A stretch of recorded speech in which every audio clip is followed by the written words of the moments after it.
success is basically under promise, over deliver, right? I mean that's a saying that we've heard, but it's true, and it's easy to hold in your mind and have it repeat, and it's very profound. It's like, oh yeah, I'm good.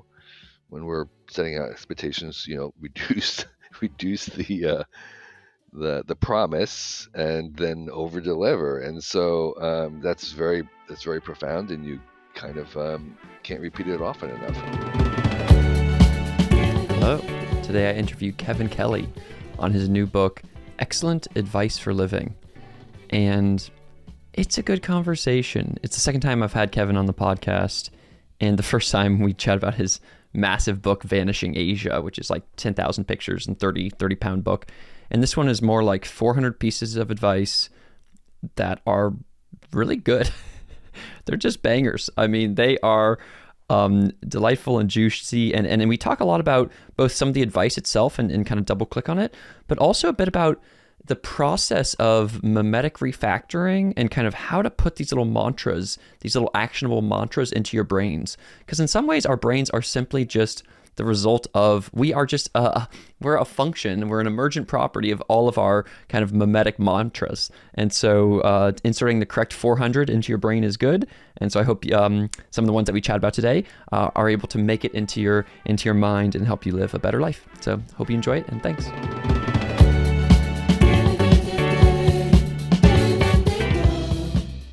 Hello, Rhys's Pieces. I'm Rhys, the co-founder of Root, and welcome to The Rhys Show. I believe the best way to predict the future is to build it.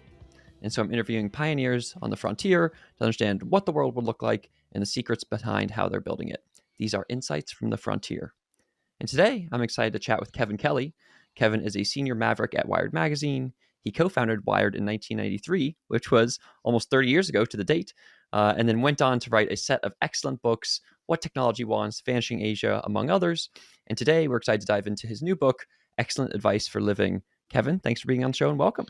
Oh, it's such a pleasure to be here again, and I really am honored and privileged that you've invited me. I'm looking forward to this. Yeah, I'm excited to dive in, and it's you and I were just chatting about before the show. Almost 30 years ago is when you guys founded Wired.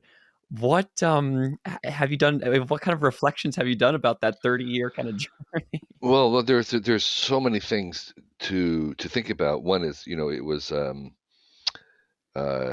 was very improbable. Our success was very improbable, like most successes, and we were very, very lucky to be at the right time. That was another thing that's important to remember.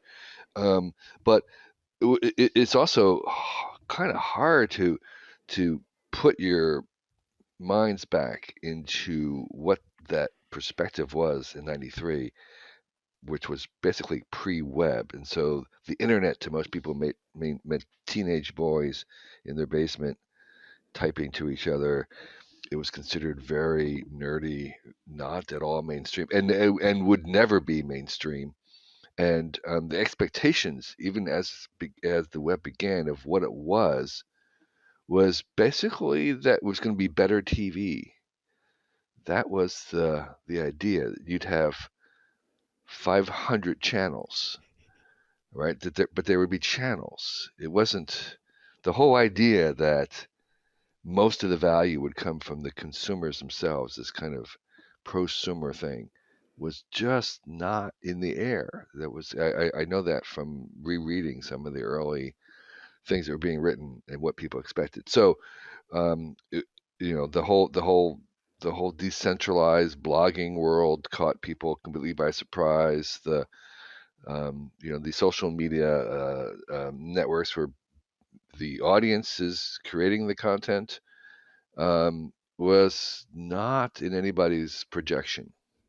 Yeah, that's amazing. It's so weird because it's like, yeah, we get anchored on laws of the adjacent possible, where we're like, okay, sweet, everybody's watching TV right now, and now we have Dish, where you get not just cable. There's normal things, and then there's cable, and then there's this Dish network. Oh my God, look at all these channels! Wow, the internet's going to be even more channels. That's going to be amazing. Yes, It's like, right. No, there's Yeah, fundamentally new things happening here where anybody can have a channel. And in fact, there's going to yeah, be Twitch channels with the long tail of anything under the sun. So that's, and so how do you, so yeah, so that's the time 30 years ago. You were thinking about that and you was like, oh my, and so well, tell us a little bit more about that moment. You guys were starting it, you were starting to write about, what was happening on the internet, or, tell us a little bit more about those first kind of formative years. yeah. It was, for me, it was not. I mean, I was on the first got online in '82, so I've been already online for 10 years. And in '84, at the Whole Earth Catalog, we started the Well, which was the first, eventually became the first public access to the internet. But the internet at that time, of course, was just command lines. It was just typing. Um, so um, so some of the behavior that was already emerging was not new. Um, and that was the weird thing is for 10 years I've been talking about this stuff in the Whole Earth catalog and the magazine I was running, and it was a very small group of people. There was 50,000 circulation. Um, and then suddenly at Wired, I was talking about the same stuff, and now the spotlight was on us, and we were talking to the world, and it was like I'm talking about the same things to the same people. It's like what's where where have you been? But now they're there, and that was the kind of large platform um, where we were. Our goal was a couple things, and I have to credit Lois and Jane, the main co-founders of the Wired magazine, with this idea of they wanted to make stars out of the nerds. They wanted to make the nerds the heroes, and that was sort of the one agenda that we were trying to do with Wired was put people who are making this stuff on the cover and say that these are the things, and that was actually successful. Where Bill Gates eventually was on the cover of Time magazine and Market and stuff, and so it was this idea that it was the revenge of the nerds, so to speak, where we're saying no, it's tech is cool because when Wired started, tech was not cool. The nerds that they were the guys and the people who were beat up in, in school, and so part of what we were trying to do was to say, no, this is the main event, and that was successful over time. And the second thing we tried to do with Wired, and again I have to credit Lewis with this, was wanted to make a magazine that felt as if it was being mailed back from the future, that you were getting Cool. this message from the future, that it was so that was inhabiting the future in some ways, and that was a much higher bar to do. And I think we had times when we were successful and times when it wasn't, but that was the ambition, and that was the exciting part for me of was trying to make a magazine that was being mailed back from the future. I love that. I love both those. I think it's like um the first one is like, yeah, when it's like it reminds me of you were saying that you're talking about the same things for 10 years and then eventually people are like, "Oh, Yeah, let's everybody listen to this." It reminds me of some of the early like Ethereum and crypto days for me where it's like yeah, starting ETH Denver and stuff like that. And it's like, and then at that time it was just 1,500 people and it just happened this last week and it was like 30,000 people, or whatever. And so yeah, it's yeah, like, and so but it's all the same stuff. You're thinking about the future of internet finance and how money changes societies and all these kind of, what the different layers of the internet stack are. But then it gets like bigger and bigger audiences, which is kind of funny. And then as you said too, that's a reminder of the nerds of like, I play a good amount of Magic the Gathering, and it's I hmm love the that card game. But it, when it started in 1993, at the same time, it was that board games weren't a thing. There was just like right, Monopoly. There were, and there was like yeah, playing cards, but now this explosion of both video games and card games, it's like in board games, it's like things that people do, and so it's like the fact that nerds could actually like be out there in the world instead of just being beaten up was it was probably yeah, good for you and I, yeah, yeah. our physical bodies. So let's dive into the book itself, and it's called Excellent Advice for Living, and it's a really cool, Kevin's been writing on his website with this advice for folks. And so I've read it over the past kind of couple years as you've kind of posted them, and they're always just good nuggets. And then when I read the pre copy of this book, it was like, oh my god, this is as I was looking through them, I was just like, these are bangers. There's like 400 plus just like really good pieces of advice here. And so what I want to do for the audience is both to kind of share some of those pieces of advice, and then kind of in the later half of the show to kind of understand like how you came to them, and those kinds of things. So let's start with the first thing though, and like before anything, can you just tell us like how you tell us about the book. What is it, and how did you come to writing it? Yeah. So, as you mentioned, it's a small book. It's one of the it's my smallest book. I tend to make these big, overwhelming, two big books, including the last book, which was I was gonna say Vanishing Vanishing Asia was like Asia. three books back to back with Right, like 30 massive 30 pictures. pounds, at least a pound of captions. There's 9,000 images. Yeah, so it was just way overwhelming. And I did an overwhelmingly huge graphic novel, and I did an overwhelmingly huge book of cool tools. So this is a small, tiny little book, and it's fun in that way. And it's a book that has about 450 little, tiny bits of advice or adages or proverbs, maxims, and each one is each one I wrote with the idea of trying to basically try to condense an entire book of advice into one little sentence. And part of my job, my challenge, and the thrill of writing was to put it in as few words as possible. And so they're kind of condensed in distills, and I started writing these for myself because I found that when I wanted to change my behavior, if I could have a little tiny memorable thing I could repeat to myself, I could bring it forward. And an example would be like, if I knew that something was that I had bought something in my house that had a tool somewhere or something that I was trying to find and I couldn't find it. When I did eventually find it, the little mantra is put it back not where you found it, but where you first looked for it. And so, I'm looking for a little flashlight and whatever, and that would repeat to myself, okay, I'm putting it back. Wait, don't put it back where I found it. Put it back where I first looked for it. So I just tell myself that. So that's kind of a little bit of advice, and I wish I had known that many years ago. And so there are other things like another piece of advice, which I actually picked up while I was at Whole Earth, which was when I get an invitation to do something or to meet somebody or to go somewhere or to have a Zoom call or to go speak, um, I always ask myself, would I want to do this tomorrow morning? Okay, because it's very easy to say something yes to something in 6 months, but like it's like if this was tomorrow morning, would I be willing to get on the plane and go there or to drive over to wherever it is and do that? Because eventually, soon enough, it will be tomorrow morning. And so that kind of immediacy filtering, I mean, most things don't survive that kind of filter, so you say no. And that was that was a piece of advice that I would repeat to myself, and then that thing is to reduce it into a little adage, a little maxim that is easy to remember. And again, it was something that I wish I had known earlier, so I decided that I would try to write things down for the benefit of my children who are young adults. And our kind of parenting style was not to give advice very much. Um, when I was growing up, I noticed that we didn't really pay much attention to what our parents said. We paid attention to what they did. And that was kind of like how we were trying to raise our kids, was not by saying, but by doing.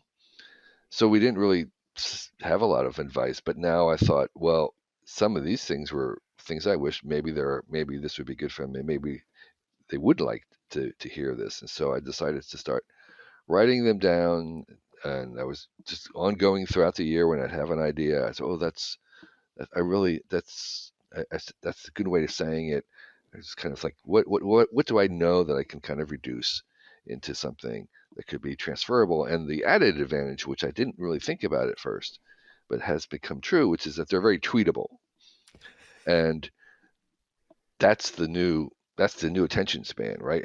It's like, who's going to read a long book about anything?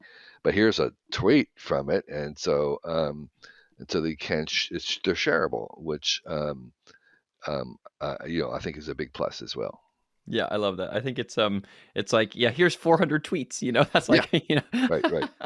I actually think what you're hitting at though is super, super important around these mantras, these adages, these Mhm. maxims, and this process of mimetic refactoring or synthesizing or distilling, Mhm.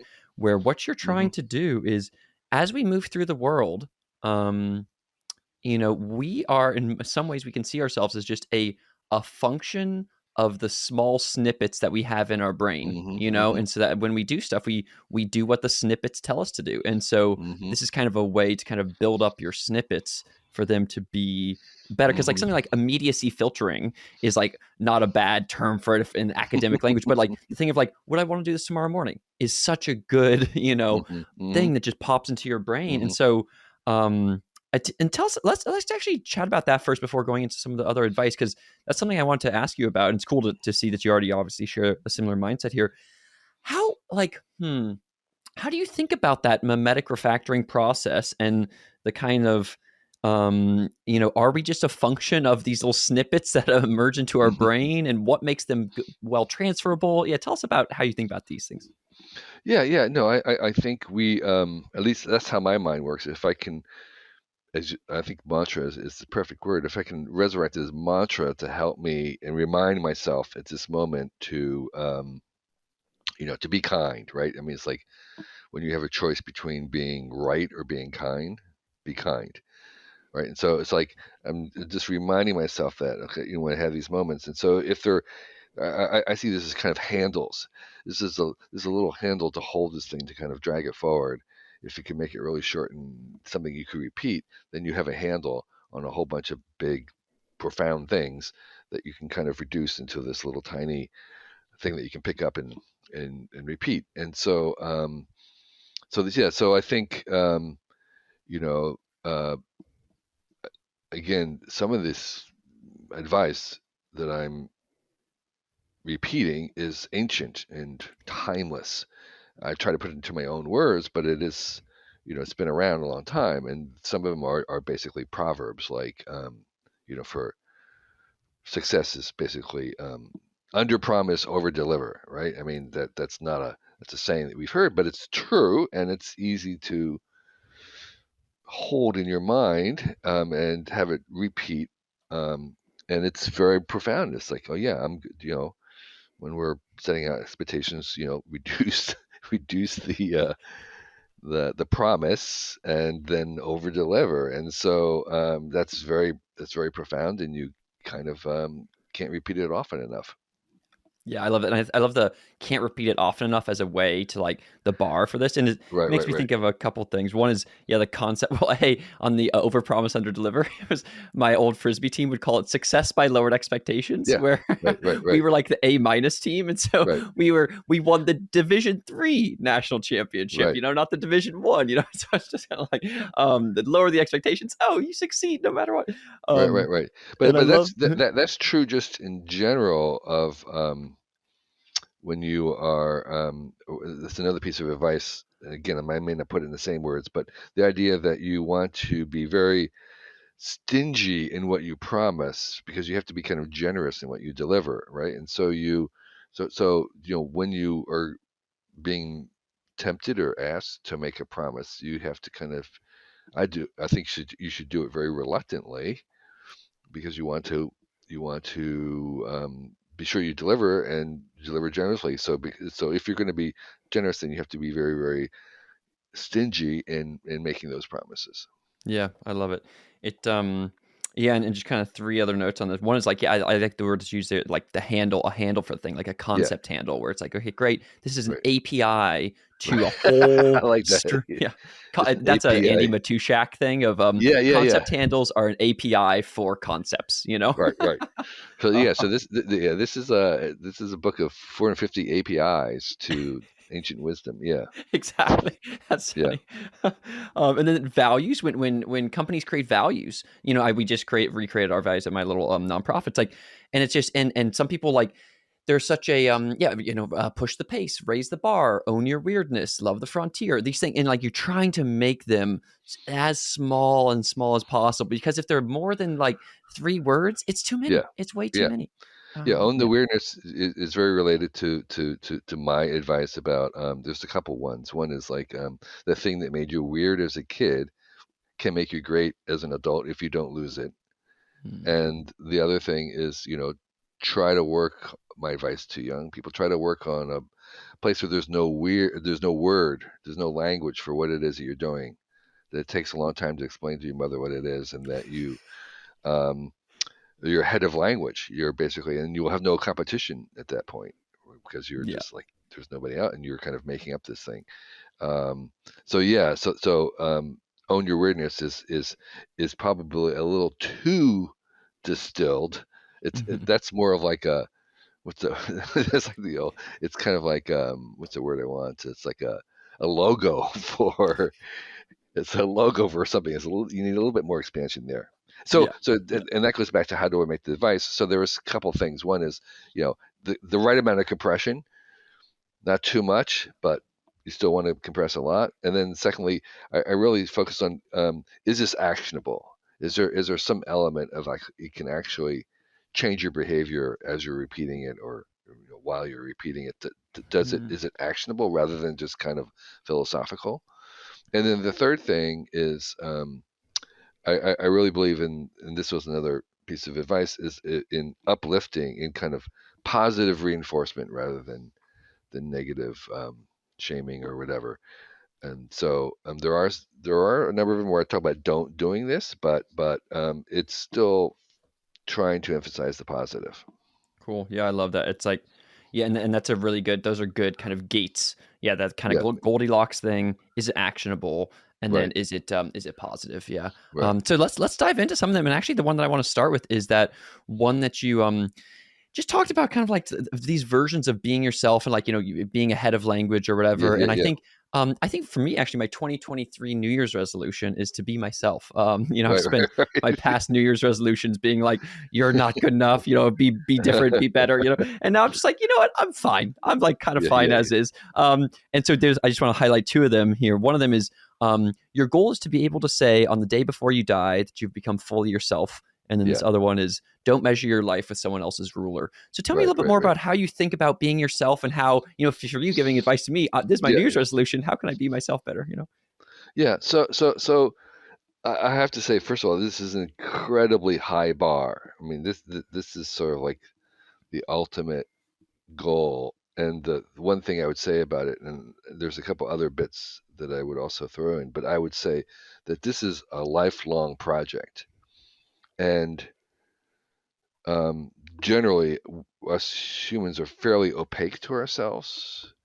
We we don't really have deep access or deliberate access to a lot of us, and this is where dream, writing down dreams, journaling, therapy, all this stuff is to help us get access, because it is very difficult to even understand ourselves. And oh, by the way, also this is why we are surrounded by people, why we have family and friends and customers and clients and colleagues, is because we need them to understand ourselves. And so, as I like to say, we need them to see what we're becoming.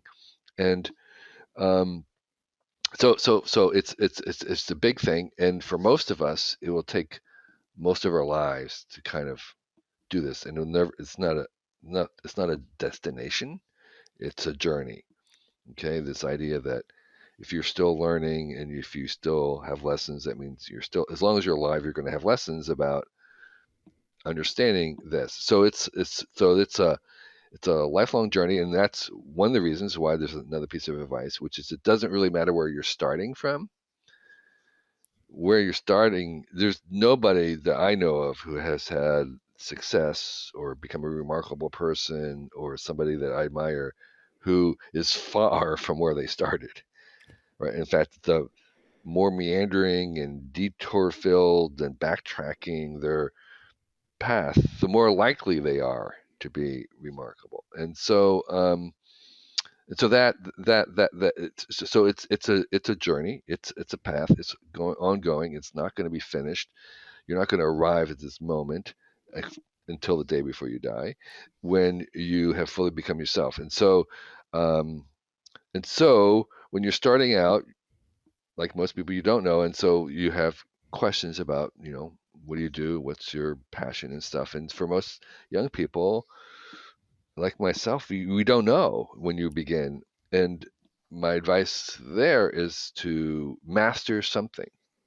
And it almost doesn't matter. Master something, master meaning the deliberate practice of trying to become better through many, many, many iterations and try to strive to become world class at something. And it almost doesn't matter if you are able to kind of give it that energy. And that mastery forms the platform or the vehicle for you to kind of eventually drift towards what only you can do, what your unique mix of talents um, can be shared and unleashed. And I really honestly do believe that everybody, just we all have different faces, have different mixes of geniuses and talents, and we want you to unleash them, and we want you to help everybody else unleash them. And so that's what we're trying to do is co-discover, what our talents are. And it's if you can do that, if you can arrive there, then you don't need a resume because you're the only. And so this is my chief um, bit of advice that I compress it to the smallest possible little sentence and kind of needs unpacking, which is don't be the best, be the only. Okay, don't be the best, be the only. It's hard being the best. You're competing against. If you want to be the best basketball player or whatever it is, there are a lot of people. But if you're the only person who is doing, Nerf ball gymnastics or something, then okay, you're the only, and so you want to kind of, you want to focus on trying to uncover those aspects of yourself where um, you're headed towards being the only, which is much more valuable than being the best.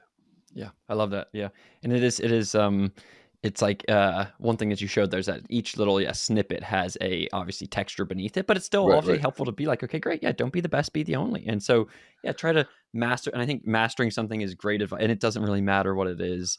right. And you just kind of go out there and like do you, and we're all trying to, as you say, co-discover and co-help each other. Like Yeah, yeah, yeah, whoever you are in the world, let's make more of that happen. That's awesome. Keep doing yeah, that. And yeah, then yeah, yeah, and yeah, it's a kind of like a win-win infinite game kind of energy.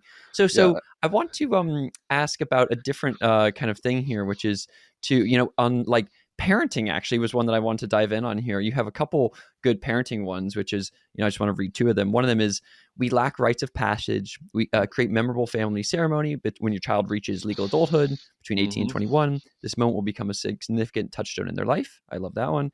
And then the other one is children totally accept and crave family rules. Hmm. In our family, we have a rule for X is the only one is the only excuse a parent needs for setting a family policy. Hmm. In fact, Hmm. I have a rule for X is the only excuse you need for your own personal policies.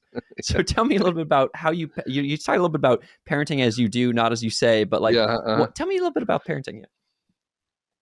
Yeah. yeah.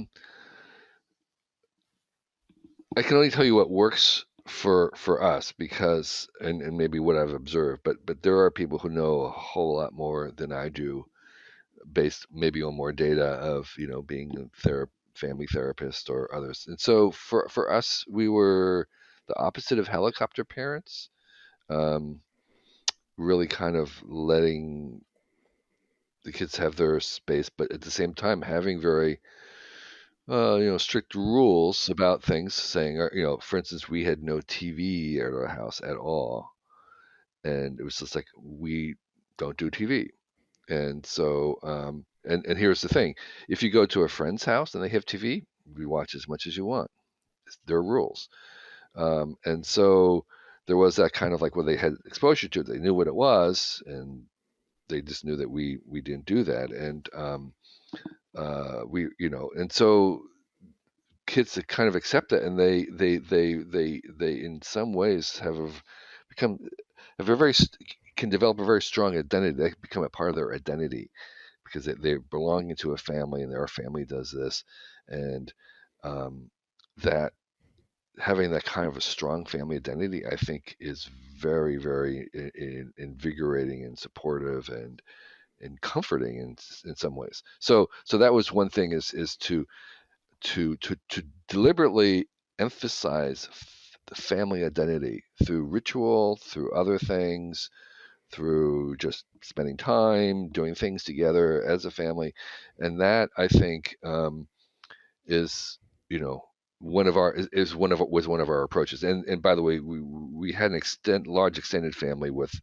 cousins and uncles and aunts who were living with us and mother-in-laws, and so we had that advantage that there was also this kind of larger group family dynamics at work too. Cool. Yeah, I love that. In some ways, it seems, yeah, my parents were very much just like, similar, just like, non-helicopter, raised as a village, and my mom would always say they'd still go to parties and stuff, and they would, they'd be like, hey, Christine, where are your sons? And she's Yeah. like, I don't know. I had them, you raise them, She's like, I already did like half the work. Like, what do you mean? Where are they? I don't know. They're somewhere in the building. Like, I don't really care. So yeah, it was fun. And Yeah. the family identity piece is really interesting. I hadn't really thought about that. What were some like markers of your family identity? Well, yeah. So there were things like there was no TV and things that becomes part of the identity. But um, these one of the things that one of the few regrets that I had was that we didn't do more of these kind of little rituals, Mm-hmm. and because they're so easy to do. Like we had simple things like uh, every Sunday morning we have pancakes, okay, without fail. And I have a friend who does every Friday night they have pizza every single time, and then there's pizza movies, whatever it is. And so that something as simple as that becomes this like anchor, this thing that is like everything else could be going wrong, but there's going to be pancakes on Sunday morning. And those kinds of little rituals and things, whether it's something you do seasonally or some decorations that you put up every year, and they're always there, and that kind of constancy, and it becomes dependable. It nurtures the idea of something that this is a rock, that this is something that you can count on, and I as what I observed was over time, these little things that we had became even more of a touchstone for the kids, that they would refer back to it, and in ways that I was like, I mean, it wasn't really a big thing, but it's become a big thing in their minds, become giant things. And so, because they're so easy to do, that kind of anything you kind of do to emphasize the family as things that you do together as a family, whether it's playing board games or you're taking a certain kind of vacation, or you do like we do a family walk on Thanksgiving afternoon, and this like they are like we have to do it. You can't we cannot do this is what our family does. And so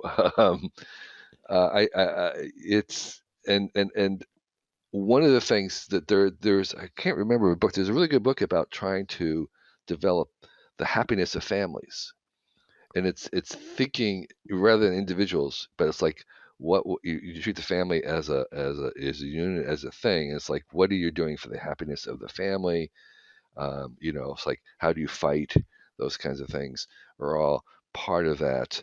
Um, and I think that was a perspective that we kind of made it, that this was something that was worth giving attention to.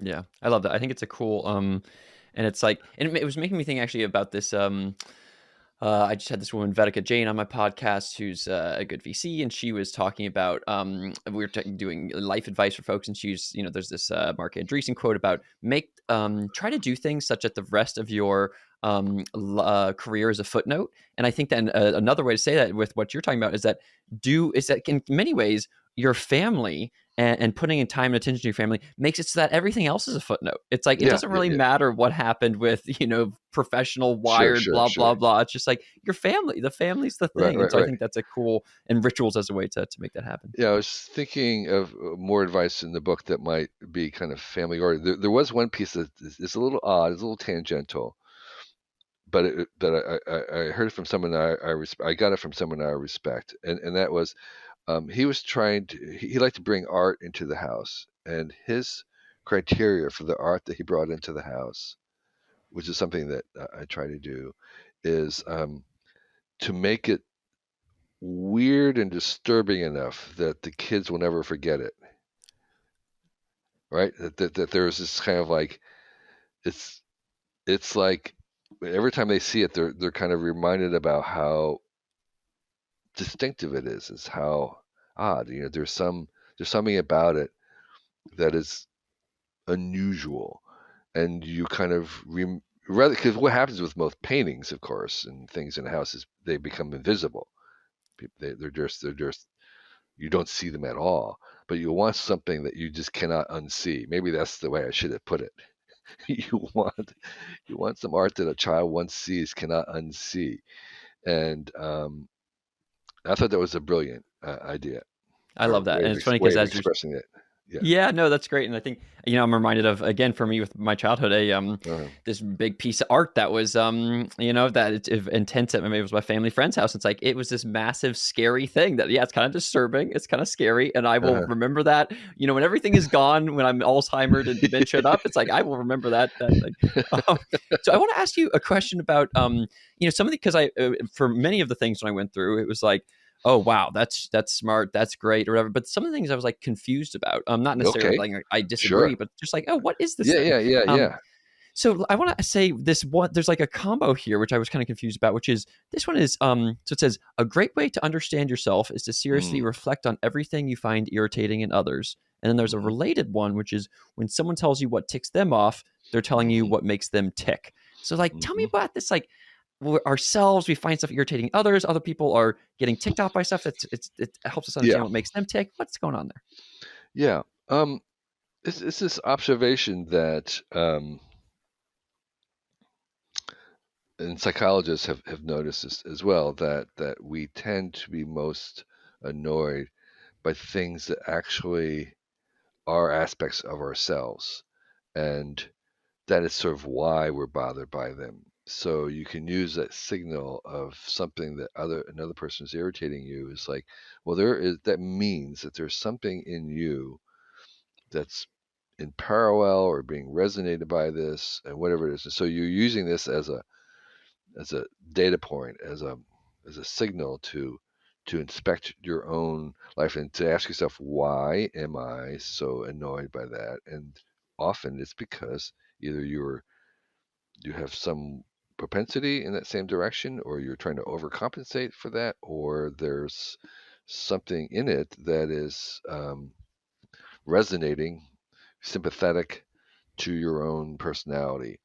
And Could you give a specific example of this, by the way? well, someone who um, might like say if I might find people who speak harshly to other people. All right, so and that could really um, that could that can really disturb me, and it's probably because I might have that same tendency to do that if I wasn't checking myself. Hmm. Okay, so the fact that I am really triggered by that means that there's something in me that I am probably trying to control or would do if I was not in control, and so therefore, this is a signal that I should keep working on that. Great. Yeah, I love it. That's yeah, thanks for the specific example. Yeah, for me it's like when people are talking too much in a group or whatever. Yeah, I just, I was a talkative kid for a while, then I learned I was like, "Oh my god, I'm talking way too much." My middle school girlfriend was like, "You're not okay enough with silence," you know? And yeah, so when I see people doing a group, it's like I'm like, cuz I've worked on it myself. I'm like, "Hey, no, you got to yeah, yeah, shut up, yeah, man. Like what's yeah, Like let the other people talk. So that makes sense. Thanks for the clarity there. I wanna ask another kind of category here about I don't know like technology. And you have it's interesting because the a lot of your professional life has been around technology and how Hmm. technology is changing society and all that. But then the advice, most of the advice is just on peopling or whatever. Yeah, right. And so, but there are some about technology, and one of them here is this is the best time ever to make something. None of the greatest, coolest inventions 20 years from now have been invented yet. You are not late. So tell us a little bit more about how advice you might have for young folks or whoever around technology and building. Yeah, yeah. Well, first of all, again, I would say these other two things I already said is don't be the best, be the only, and then um, uh, try to work on something where they don't have a name for what it is that you're doing. So those would be the initial things. But going back then to you're not being late. I'm very deep into AI right now, trying to figure it out, and with the new chatbots and the image generators. And what I would say is, you know, compared to 30 years from now, it would be very clear that there are no AI experts at all, right? The, today, I mean, today we don't have any AI experts compared to what we'll have in 30 years, which means that you and I, if I'm speaking to a young person, that you have as much chance of becoming that expert as anybody else because there is, you can become the AI expert on chatbots right now because that's what's happening is that there's people who are deciding to spend their 1,000 hours and just try and be the AI whisperer and talk to these things, and they're gonna become the expert. So you're not late, and there's a tendency to think that where all the internet companies have happened and all the all the niches for crypto or whatever have already happened. They're all occupied, and all the early people are there. But what it is like compared to where we're going to be in 30 years, we haven't even started yet. And so, if you want, again, don't be the best. Don't try to compete with everybody else. Go somewhere where they don't have words for what it is that you're doing. It's very hard to explain, and you're much more likely there to find something that you could become expert on in the world. And there's no guarantee, of course. You could pick the wrong thing. You're probably likely to, but you just keep doing it. It's a iterative process. That's another part about one of the key things that I wish I'd known when I was younger. It took me a long time to realize it, but it's so profound, which is that to really make great things, you have to kind of keep redoing them. You just have to, you actually have to, I mean, you actually have to expect that the thing you make, you'll go all the way, you'll make it done, it'll be done, but you're going to throw it away.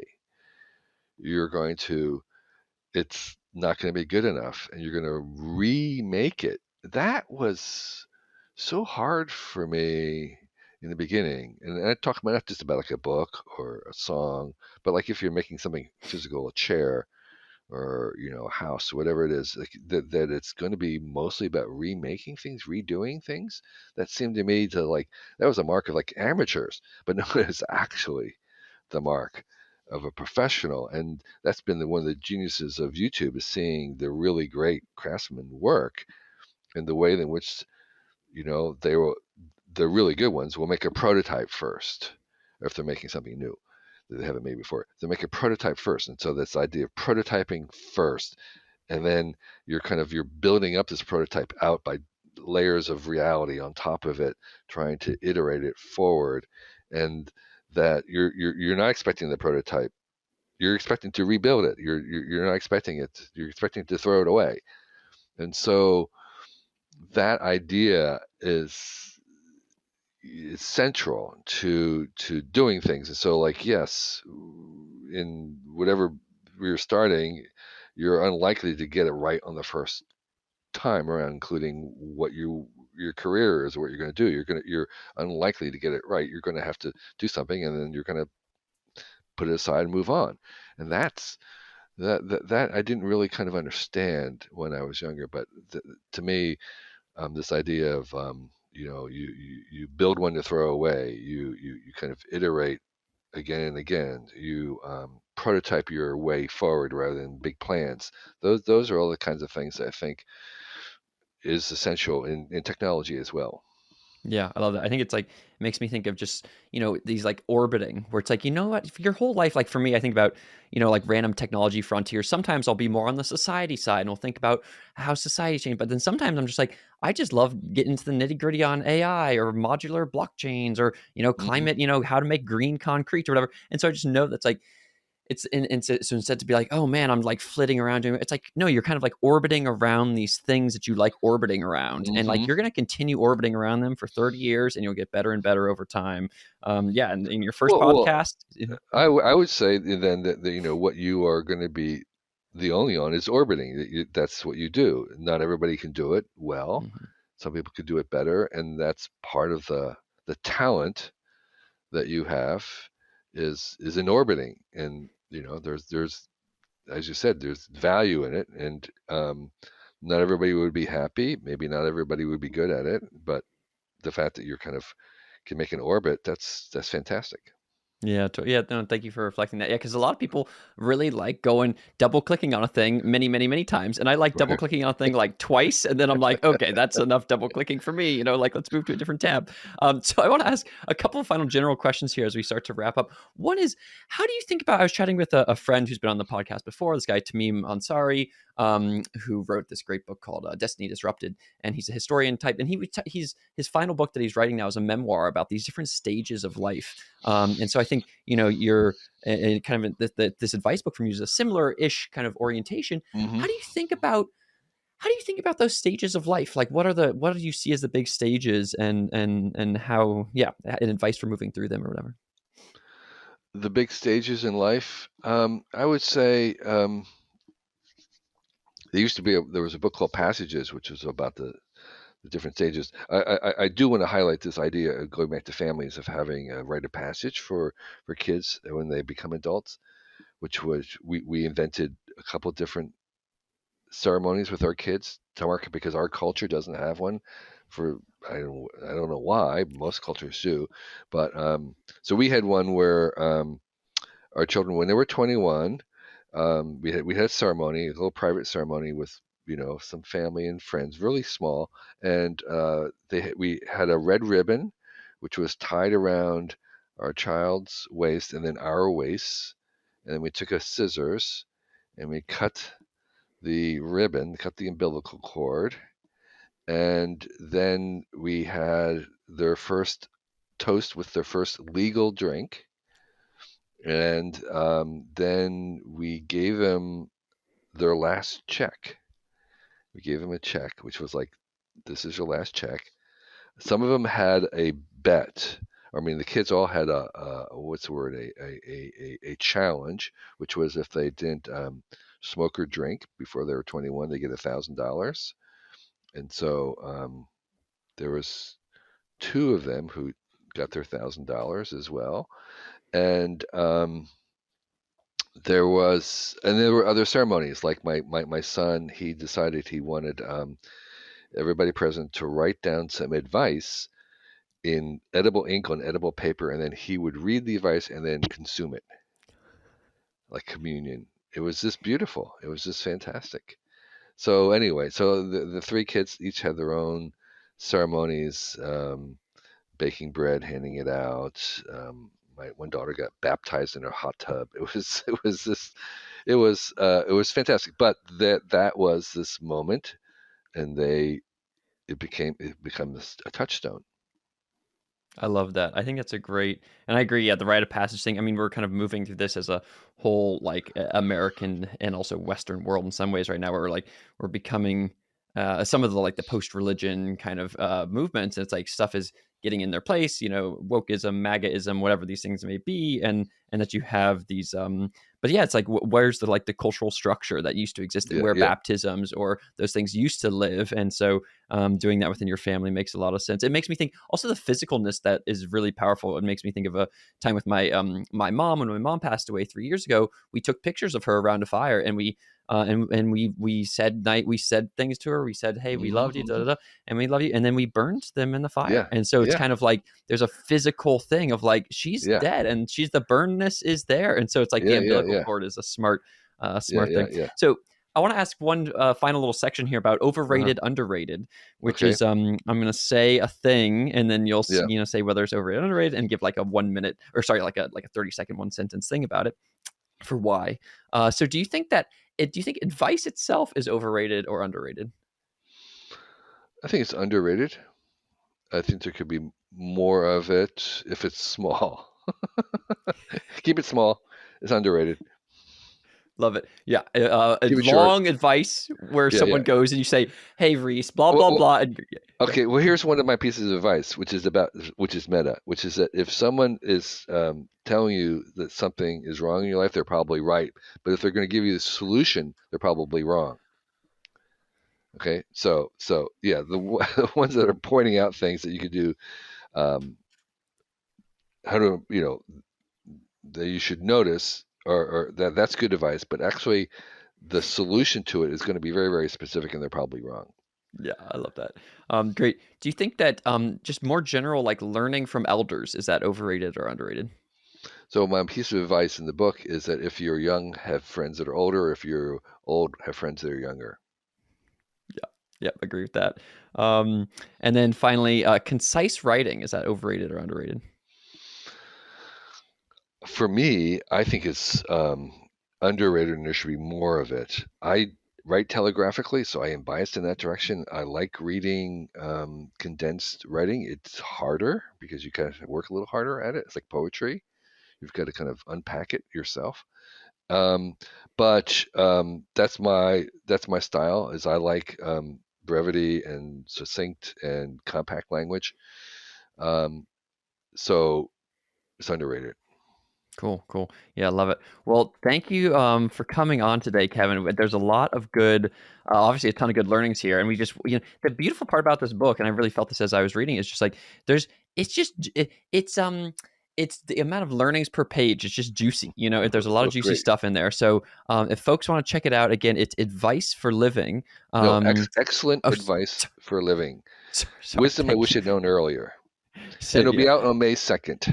May 2nd, exactly. And this will be released roughly at that time. Sure. And so definitely check that out. And also, if you just want to check out Kevin online on Twitter, Kevin, what are Uh, you at on Twitter? Kevin 2 Kelly, the number 2. Kevin number Great. 2 Kelly, which is also my Facebook and Instagram. And then Great. my initials are from my website, kk.org, where you can find anything else.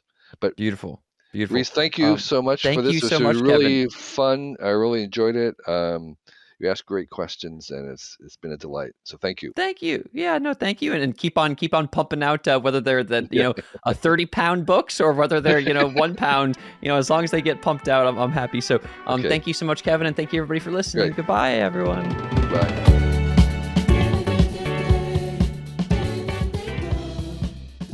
Thanks so much for listening today.